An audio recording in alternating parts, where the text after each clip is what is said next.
نہ ہوگا جس پر خزاں کا قبضہ، ہم ایسا گلشن بنا رہے ہیں جو دشمنان نے بہار دی ہے، ہمیں سے اب خوف کھا رہے ہیں۔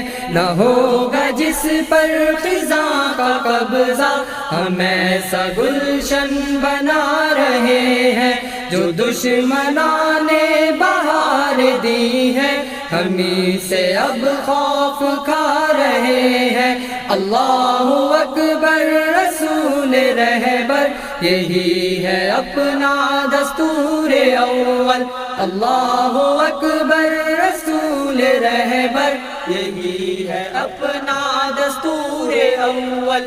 صدا ہماری ہے ہر زباں پر، نشاں ہمارے ہے ہر روش پر، صدا ہماری ہے ہر زباں پر، نشاں ہمارے ہے ہر روش پر، وطن کی مٹی گواہ ہے ہم پر۔ بسم اللہ الرحمن الرحیم۔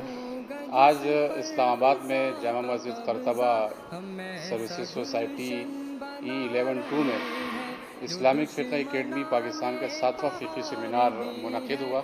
اس سیمینار میں ڈاکٹر طاہر منصوری صاحب، سابق نائب صدر اسلامی یونیورسٹی اسلام آباد، اور 3 مقالہ نگار شریک تھے، اور یہاں پر تخصص کے طلبہ اور دیگر یونیورسٹی سے وابستہ ایم فل اور PhD کے طلبہ شریک تھے، اور دور دور سے شرکاء آئے تھے۔ مردان سے علماء کرام تشریف لائے، کوڑا خٹک سے علماء کرام تشریف لائے، اسی طرح شیرگڑھ، شکرگڑھ، سیالکوٹ کی طرف سے لوگ آئے، پشاور سے آئے، اور اسلام آباد کے مقامی علماء اور مفتیان کرام نے بھی شرکت کی۔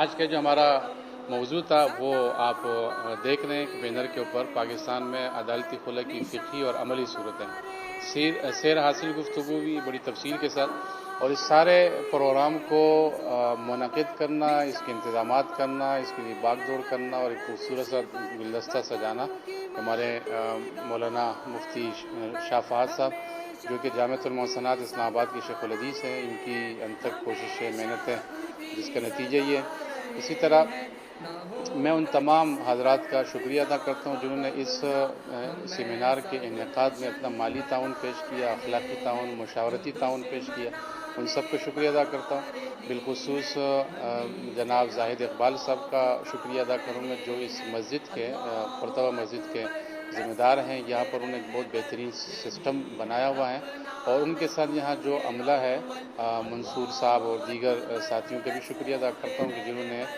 یہاں پر ہمارے لیے اس پورے جگہ میں ساری چیزیں، وسائل دستیاب کی اور اس کا انتظام کیا۔